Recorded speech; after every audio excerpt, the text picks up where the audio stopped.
Attention texture lovers, I've got a stitch that is about to blow your mind. If you're a fan of the classic basket weave, prepare to meet your new obsession. This is the diagonal weave. This stunner takes texture in a fresh, eye-catching direction with a simple 4-row repeat.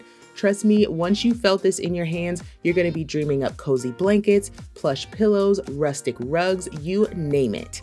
Hi, I'm Tony from TL Yarn Crafts, and if you're ready to expand your crochet horizons, hit that like button and join our crafty community for weekly demos, tutorials, and tons of creative inspiration. Now let's get started. This video is one of many helpful tutorials to accompany the Crochet Amour Sampler, a beautiful 20-block Afghan that teaches new crochet stitches and techniques with every square. To get the row-by-row instructions for this square and find out how to make the entire sampler blanket, visit the link in the description. To start the diagonal weave, you'll need to make a foundation double crochet that is a multiple of 4 plus 2.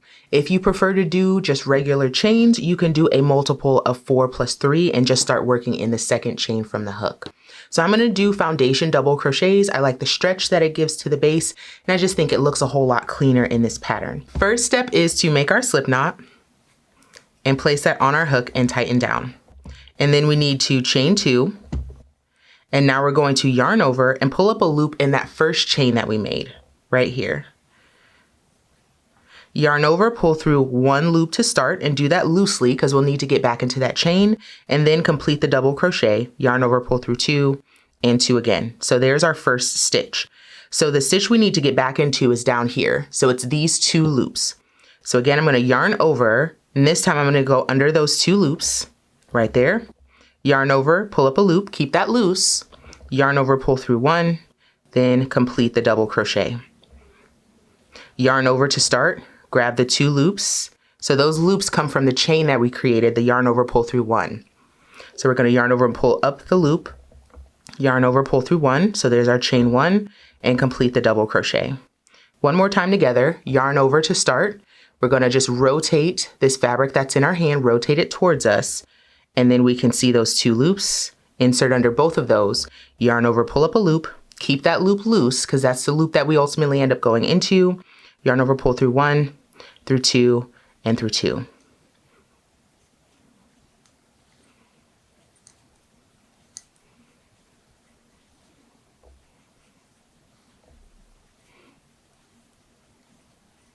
So I'm going to continue making my foundation double crochets. So for my multiple of 4, I'm going to do 5. So that's 20 plus 2 more, that's 22. So I'm going to do 22 total foundation double crochets. Meet me here once you've got your foundation done, and we'll move on to row 1. Now my foundation is complete. You can see it's nice and stretchy. So if you've ever had issues with the base chain on your projects being a little too tight, foundation stitches might be the way to go. Now we're going to move on to row 1. So that starts with a chain 1.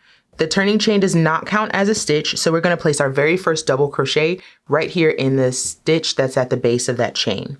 So 1 double crochet goes here. And now we're going to jump into the repeat for this row, which is front post double crochet 2 and then back post double crochet 2 until we get to the very last stitch.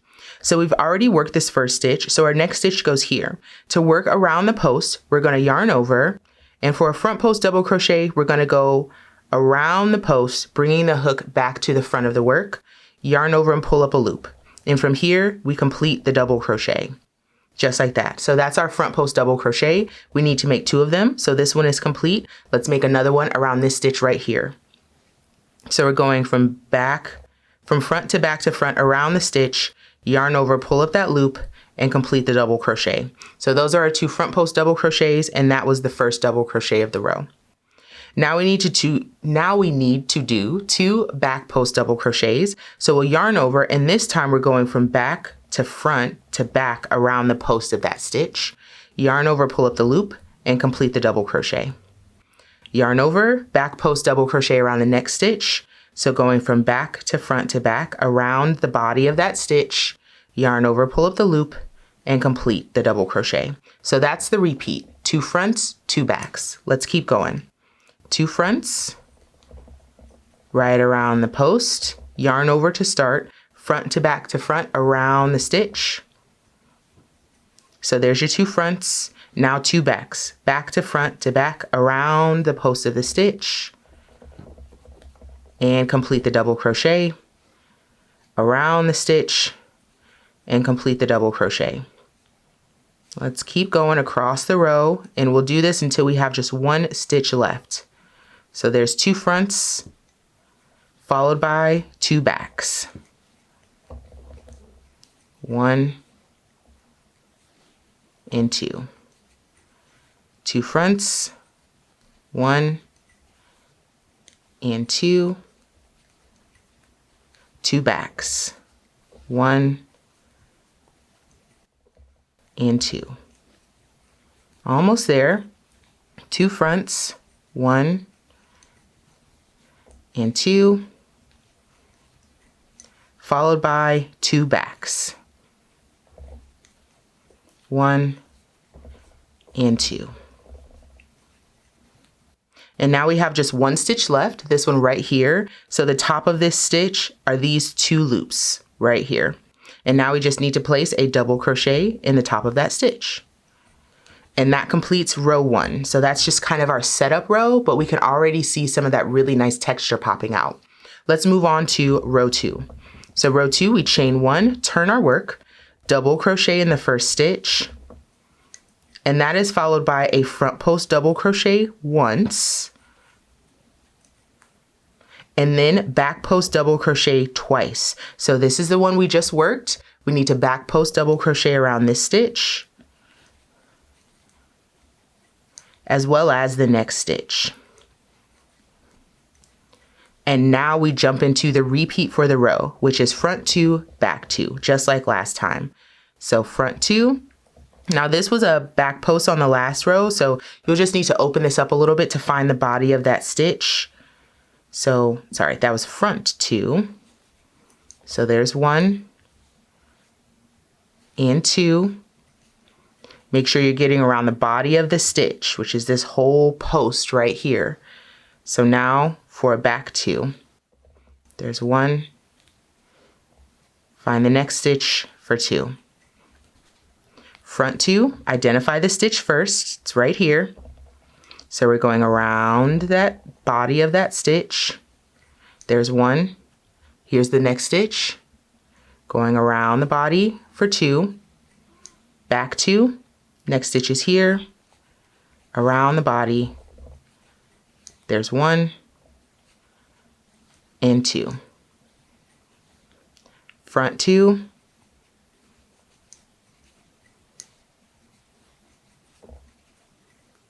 back 2. And we'll repeat this until we get to our last 2 stitches. Front 2,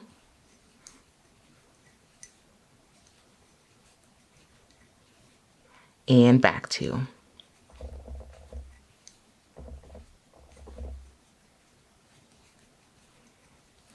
And now we can see we're at our last 2 stitches. So there's 1 here and 1 here. So for these last 2 stitches, we need to front post double crochet once and double crochet in the very last stitch. There we go. Let's move on to row 3. Starts with a chain 1 and turn our work, double crochet in the first stitch. And now the row repeat this time around is back post 2, front post 2. So this is our first stitch already worked. Next stitch is right here. So we're going to back post 2, 1 and 2, front post 2, 1 and 2, back 2,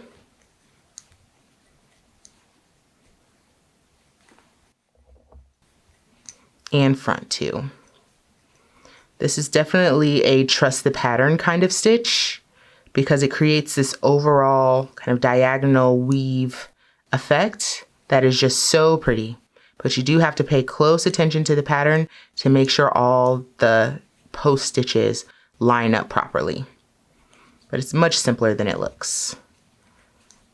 So you've got a back 2, front 2, and we're repeating this until there's just 1 stitch left in the row. Back 2,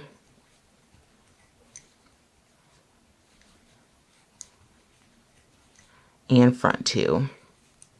There's 1 and 2.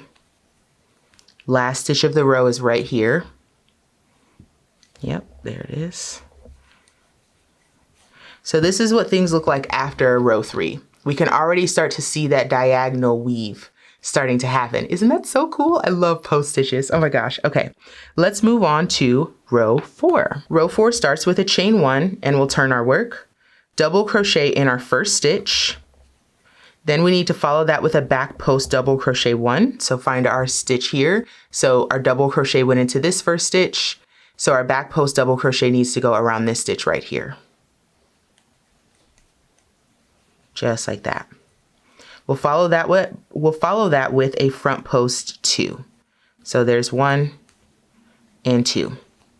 And now the repeat, back 2, 1 and 2, front 2, 1 and 2, back 2, 1 and 2, front 2, 1 and 2. And we'll repeat that across until we have 2 stitches left.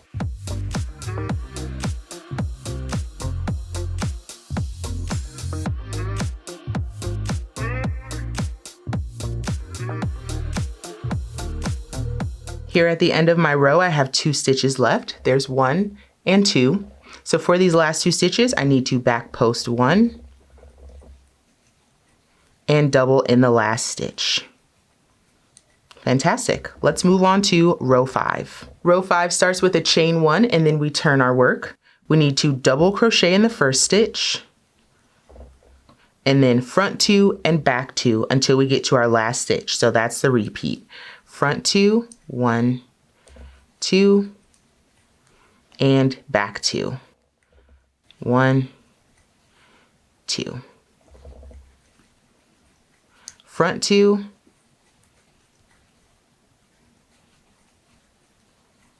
and back 2.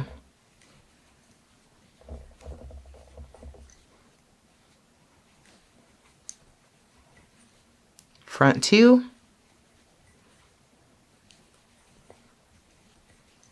and back 2. 2 back post stitches go here. And that leaves us with 1 stitch left right here. So I'm going to grab both of those loops and place a double crochet. So now let's take a look at our work. You can see that diagonal weave even more. So we will need to block this at the end. Don't worry if it's a little curly, a little weird looking, but as long as you have these lovely little arrows kind of pointing in that upward diagonal position, you are on the right track. We'll want to repeat rows 2 through 5 to your heart's desire. And I'm going to add a little bit more fabric onto my swatch and we'll come back, compare, and make sure everything is going the right way. I'm coming up on my last few stitches here, just throwing in a couple of back posts. And then my very last double crochet right in the top of the stitch here. And oh my goodness, look at that. Oh, I just love how the effect of this stitch really comes into fruition after you do a few rows and you just get these really gorgeous bias rows while still working from the bottom up in this stitch pattern. I think it just looks so very gorgeous and I hope you had fun making this stitch. If so, make sure you like this video before you go. Otherwise, I will see you in the next tutorial. Bye.